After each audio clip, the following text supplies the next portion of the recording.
صحت جو ہے اس کا مکمل خیال کیا جائے، اور دوسرا یہ کہ تعلیم کا سلسلہ جو ہے وہ جاری رکھا جائے۔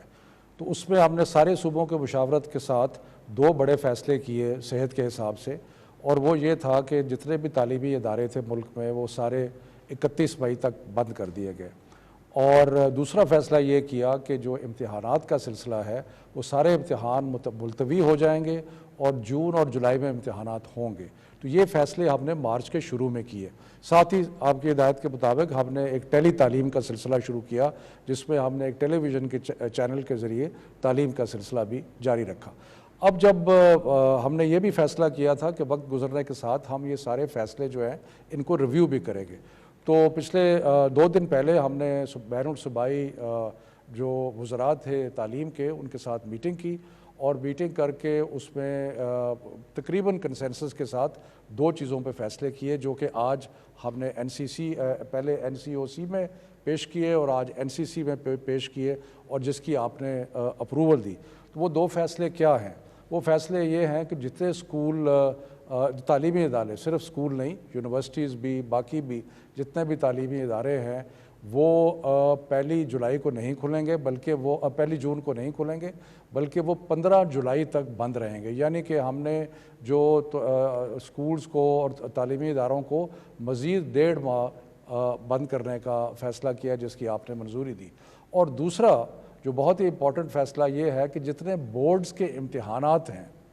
وہ ہم نے کینسل کر دیے گئے ہیں، ملتوی نہیں کیے، وہ ختم کر دیے گئے ہیں، اور اب جو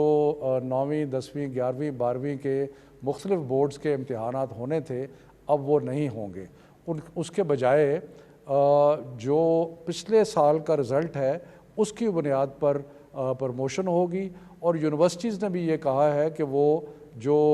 11ویں کا رزلٹ جو کہ بورڈ ایگزامز ہے، اس وقت پاکستان میں 9ویں 10ویں 11ویں 12ویں کے بورڈ کے امتحانات ہوتے ہیں، تو اب کیونکہ امتحانات نہیں ہوں گے تو جو 12ویں میں یونیورسٹی میں جائیں گے ان کی 11ویں کا رزلٹ موجود ہوگا، جو 11ویں میں ہیں ان کا 10ویں کا رزلٹ ہوگا، اور اسی طرح 9ویں کا رزلٹ جو ہے وہ موجود ہوگا۔ سو اس لحاظ سے جو پچھلے سال کے رزلٹس ہیں اس کی بنیاد پہ کچھ لوگ پروموٹ ہو جائیں گے اور کچھ لوگ یونیورسٹیز میں جا کے داخلے لے سکیں گے۔ تو یہ ایک بہت اہم فیصلہ ہے جو بچوں کی صحت کے لیے، کیونکہ اگر امتحان جو ہیں وہ ہالز میں ہوتے ہیں اور وہاں پہ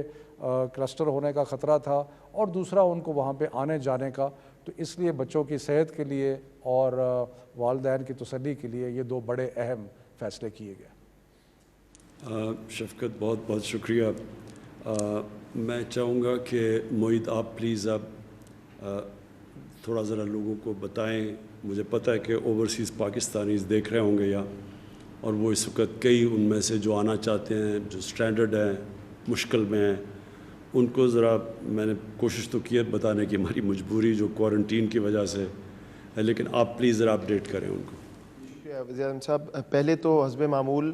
تمام اوورسیز پاکستانی جو واپس آنے چاہتے ہیں ان کا میں شکریہ ادا کرتا ہوں، بہت تحمل سے کام کر رہے ہیں، ہم سے کوآپریٹ بھی کر رہے ہیں، اور میں آپ کو یہ بھی یقین دلانا چاہتا ہوں کہ وزیر اعظم صاحب کی مکمل ہدایت ہے، انہوں نے ابھی خود بھی یہ بات کی ہے کہ ہم جتنی جلد ہو سکے تمام پاکستانیوں کو جو آنا چاہتے ہیں ان کو واپس لائیں، لیکن ہمیں محفوظ طریقے سے واپس لانا ہے۔ تو پہلے تو میں آپ کو یہ بتا دوں کہ لگ بھگ 20,000 کے قریب پاکستانی الحمدللہ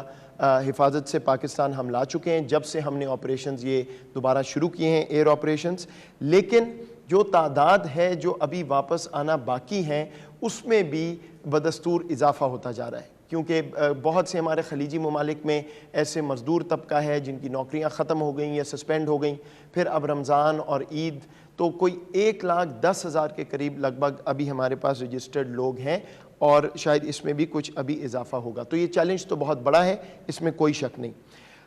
ہم نے آپ کو یہ وعدہ کیا تھا کہ ہم اپنی پالیسی کے تحت 2,000 سے شروع ہوئے تھے، پھر ہر ہفتے 7,000 7,500 کے قریب لوگ لائیں گے۔ تو اس ہفتے جو گزرا ہے اور اگلے ہفتے ہم اس لیول پہ پہنچ گئے ہیں، اگلے ہفتے کوئی 7,500 لوگ ہم لا رہے ہیں 32 فلائٹوں کے ذریعے، اور خلیجی ممالک جہاں ہمارے 90% لوگ ہیں وہاں سے تو بدستور ہماری پروازیں اب آ رہی ہیں، لیکن اس کے علاوہ کیونکہ یہ سوال اٹھ رہا تھا کہ شاید باقی دنیا کے جو ممالک ہیں وہاں ہم نہیں جا رہے اتنی فریکوینسی سے، تو اس میں امریکہ، ملیشیا، بنگلہ دیش، نیپال آسٹریلیا، کینیڈا، عراق اور چین، یہ اگلے ہفتے میں ہم اور کور کریں گے، اور یہاں سے بھی پاکستانی، ان 7,500 پاکستانی جو واپس آ رہے ہیں ان میں شامل ہوں گے۔ دو اہم باتیں میں آپ کے سامنے رکھنا چاہتا ہوں کہ آخر وجہ کیا ہے کہ ہم اس سے زیادہ تیزی سے پاکستانی نہیں لا رہے۔ تو ایک تو وزیر اعظم صاحب نے خود آپ کو اس کا ذکر کیا کہ ہماری ایک ہیلتھ ایڈوائزرز کے مطابق یہ ضرورت ہے اس وقت کہ ہم ہر پاکستانی جو آئے اس کو ٹیسٹ کریں، اور ٹیسٹ کر کے ان کو کچھ دیر قرنطینہ میں رہنا پڑتا ہے، کیونکہ ٹیسٹ ہوتا ہے پھر اس کا ٹیسٹ رزلٹ آتا ہے۔ تو وہ جو کیپیسٹی ہے ہماری، اس کے مطابق ابھی ہم 7,500 کے قریب ہر ہفتے پاکستانی لا سک رہے ہیں، لیکن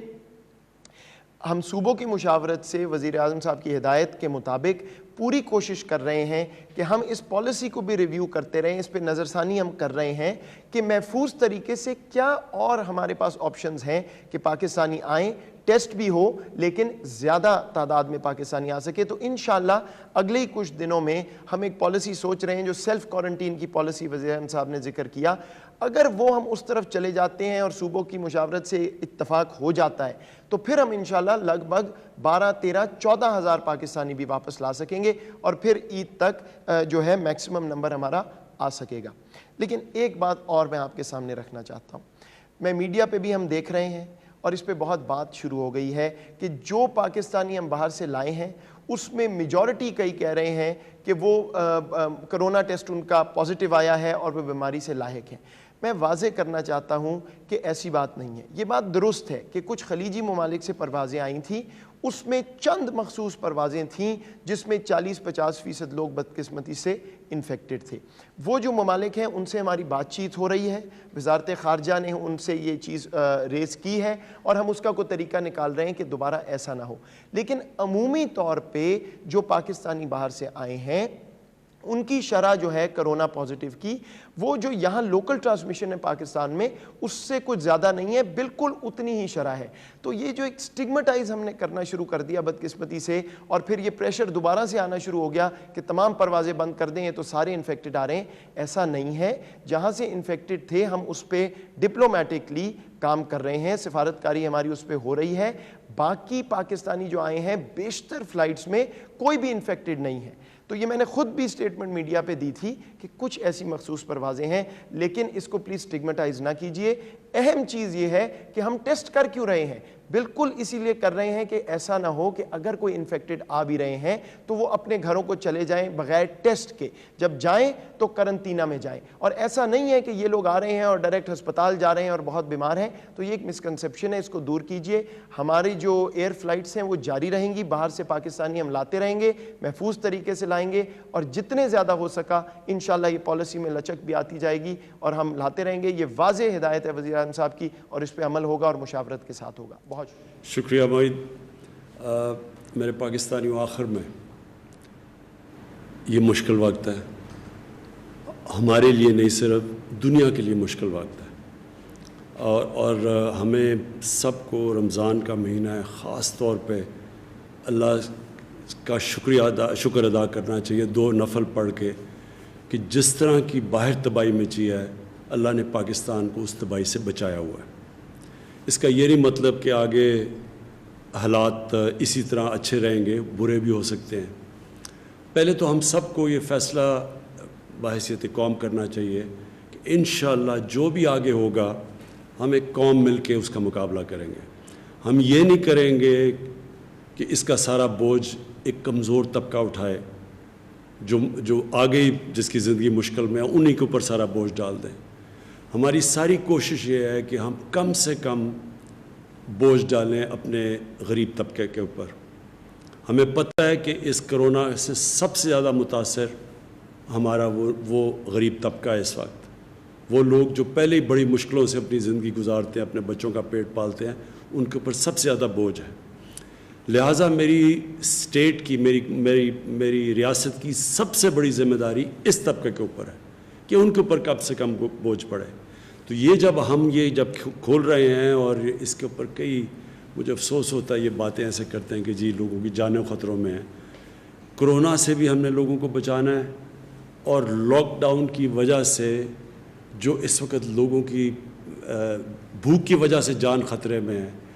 کئی اور ابھی ڈاکٹر فیصل نے آپ کو بتایا کہ ایک ڈر لگا ہوا ہے کہ کرونا سے ہم بچاتے یہاں ٹی بی پھیل رہی ہے پاکستان میں. ٹی بی کا بہت بڑا خطرہ ہے, وہ ایک اور بیماری ہے, بچوں کی بیماریاں, یا صاف پانی نہیں ملتا. تو ساری توجہ جب یہاں گئی ہے تو بہت اور بیماریاں بیچ میں رہ گئی ہیں. مثلا کینسر ہے, ہمیں وہ بھی, کینسر بھی ایک ایسی بیماری ہے جس سے لوگ مرتے ہیں. تو کیونکہ ساروں کی نظر ادھر پڑ گئی ہے, تو ہماری کوشش یہ ہے کہ ہم اس کو بیلنس کریں. یہ ایک مشکل راستہ ہے, یہ دنیا اس میں سارا وقت یہی سوچ رہی ہے. وہ ملک جدھر نیو یارک, جدھر دن میں 1000 لوگ مر رہے ہیں, جدھر 20,000 لوگ مر چکے ہیں, جدھر حالات ایسے ہیں کہ ہسپتال بھرے ہوئے ہیں, انہوں نے بھی اپنی کنسٹرکشن انڈسٹری کھول دی ہے. کیوں کھولی ہے؟ کیونکہ وہ بھی امیر ملک بھی اب یہ سوچ رہے ہیں کہ ہم نے اگر کرونا کے اوپر ایک طرف سے لوگوں سے یہاں سے بچائیں, جو دوسری طرف ایک معاشرے کے اوپر اس کا امپیکٹ جاتا ہے, جو اس کا اثرات جاتے ہیں,